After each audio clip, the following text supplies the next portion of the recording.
মুসা নবীর উম্মতেরা মুসা নবীরে বলছিল, যুদ্ধ যদি করতে হয় আপনি আপনার আল্লাহ দুইজনে মিল্লা যুদ্ধ করেন, আমরা আপনার সাথে নাই।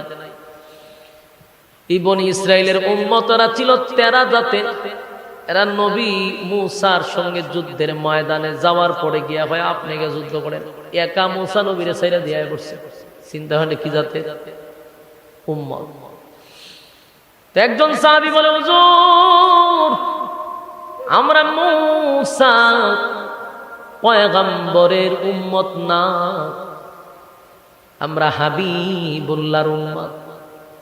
সমস্ত নবীকুলের সম্রাট যিনি নবী মুহাম্মদুর রাসূলুল্লাহ, জুরে কোন সাল্লাল্লাহু আলাইহি ওয়াসাল্লাম, আমরা তো সেই নবীর উম্মত।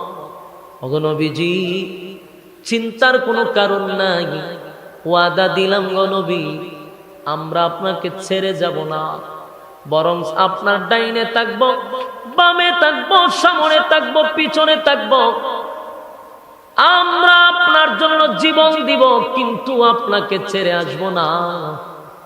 এই কথা বলার পরে সাহাবায়ে কেরামদের কথা শুই না নবী একটু সাহস পাইলেন, মনে একটা শান্তি পাইল।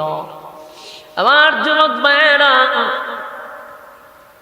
এই ঘটনার পরে হযরত আবু বকর নবীরে বারবার সান্ত্বনা দিয়া বলে, হুজুর আমার মনে কয় আল্লাহ আপনারে একা ছাড়বে না, কাঁদেন না।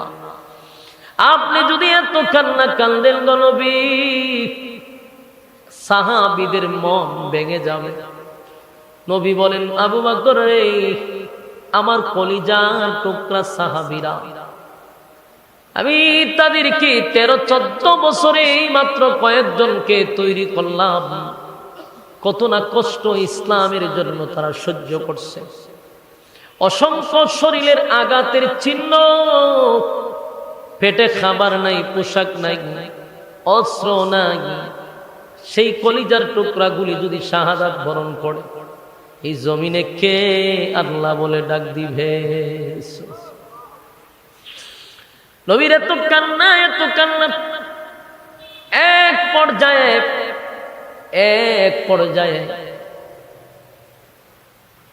একটা পর্যায়ে জিবরাইলকে আমার আল্লাহ নবীর কাছে পাঠাইছে।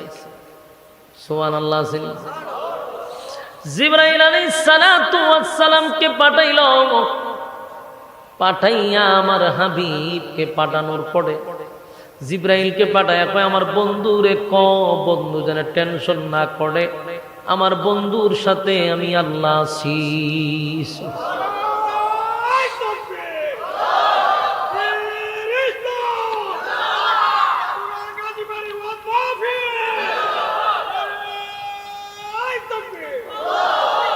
আমার যুবক ভাই, আল্লাহ যদি বলে আমি আপনার সঙ্গে আছি, তাহলে আর কোনো টেনশন আছে?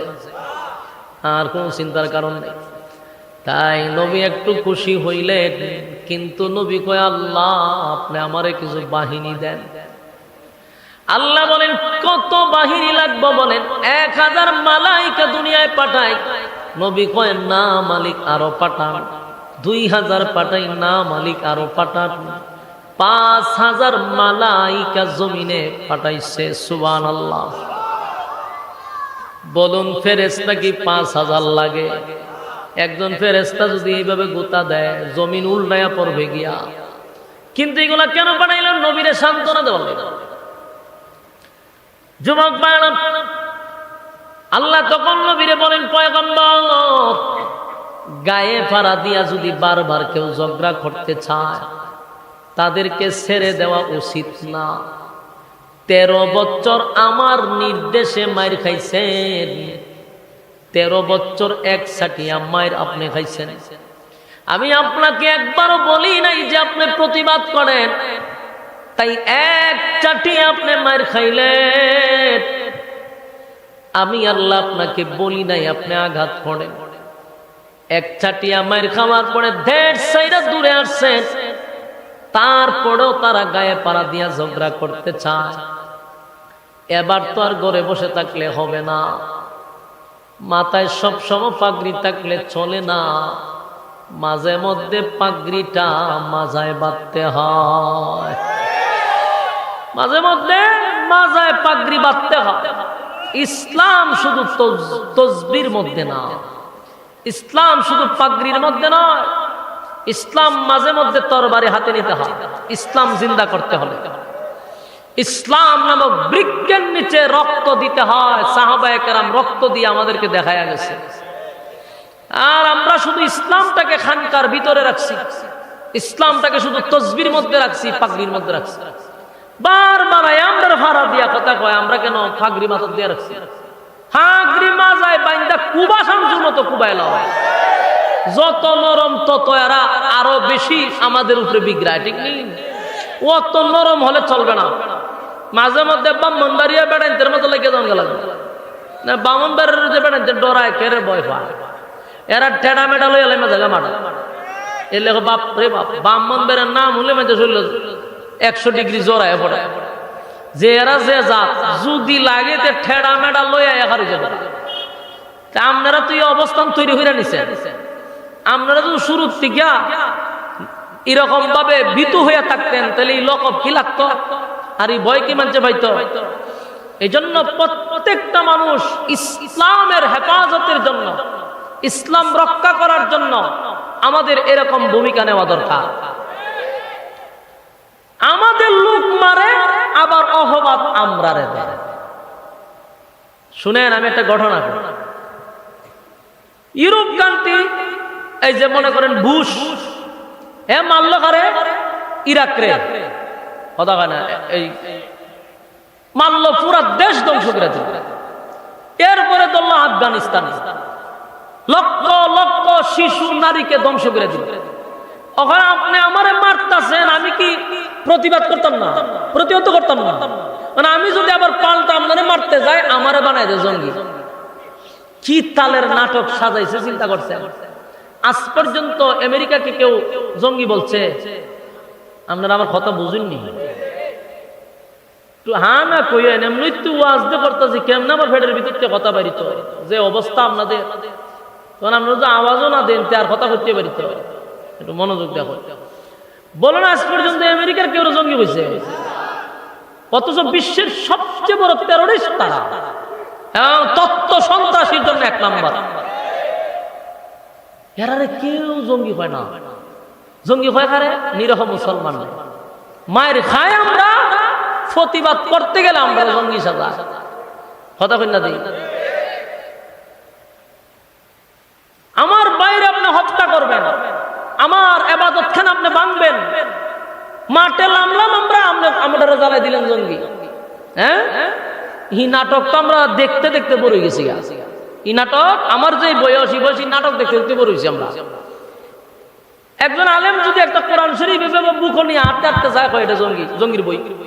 কোরআন শরীফ কয়টা জঙ্গির বই, কয়ে নাটক সাজায় জালের ভিতরে। আর কলেজ ভার্সিটির পোলা মানে ওপেন পিস্তল লইয়া ঘুরে, হক স্টাম লইয়া ঘুরে, এরারে জঙ্গি হয় না। কারণটা কি জানেননি? মূলের কারণ হলো নরম। আমরা যত নরম তত অপবাদ সহ্য করতে হবে। স্কুলের পোলাবান, কলেজ ভার্সিটির পোলাবান পিস্তল নিয়ে হাঁটলেও তাদেরকে সন্ত্রাস বলে না কেন, জঙ্গি বলে না কেন? কারণ এরা গরম, বলতে যাইব মুখে দিয়া ফায়ার করে দিবে। পিস্তলের নলি মুখ দিয়ে ঢুকাইব, মাথা দা বাইর করবে।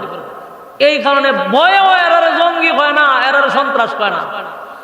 আর হুজুররা জঙ্গি হইলেও হুজুররা এমন একটা বাপ ধরে বোঝা যায় ফেরেশতা আসমান থেকে নেমেছে না। অত নরম দরকার নেই তো, ইসলামে অত নরমের কথা আমরা কইছেন।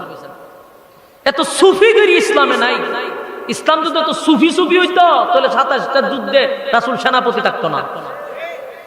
আপনারা ইসলামটা একটা বানাইলেছেন কি? তা ইসলাম হইল ফিডা খাওয়ান, মায়ের খাওয়ান, আর পাঞ্জাবি ভিসাদা বললে উডন, পাগড়ি 22 লাম্বা লাগানো, তসবিহ একটা হাতে লাগানো, সুবহানাল্লাহ সুবহানাল্লাহ পড়ার, বাস এর নাম ইসলাম। ইসলামী কথাবার্তা বলার জন্য আপনাকে দায়িত্ব দেওয়া হয় নাই। 27টা যুদ্ধে রাসূল সেনাপতি ছিল। সেনাপতি কি করছে? তসবিহ চলছিল বইয়া বইয়া, কুচি কাটা করছে। ইসলামের প্রয়োজনে কুচি কাটা করতে হবে। নরমের সবচেয়ে বেশি সমস্যা। আপনারা গর্জে উঠুন, আল্লাহর কসম 1 বছরের ভিতরে দেখবেন মুসলমানের নাম উল্লেখ জাকাত প্রস্তাব করে দিবে। যদি আমাদের অধিকার আমরা আদায় করে নিতে পারি। আমরা অধিকার আদায় করতে পারি না, আমরা উল্টা অপবাদ দিয়ে বইতে মায়ের খায় আমরা আমরা, অপমান সহ্য করি আমরা, নাটক সাজায় আমরা জঙ্গি। এই জন্য আমার ক্ষুদ্র জ্ঞানে কয়, যখনই আমাদেরকে জঙ্গি বলে তখন ফাঁকরি মাজায় বাইন্দালাম, বাইন্দা কুবা শামসুর মতো কুবা। জঙ্গি যখন কইছ জঙ্গির প্রমাণ লইয়া যা বালা ফেরা, না মাইরা কেড়ে অপবাদ সহ্য করতাম। এখন আমরা তসবিলি আটি, ইডার পছন্দ হয় না, নরম ফাইলি আমাদের উপরে খুব দেব। মুসলমান, এটা শুরুর থেকে, এখন থেকে না, 1500 বছর আগ থেকে।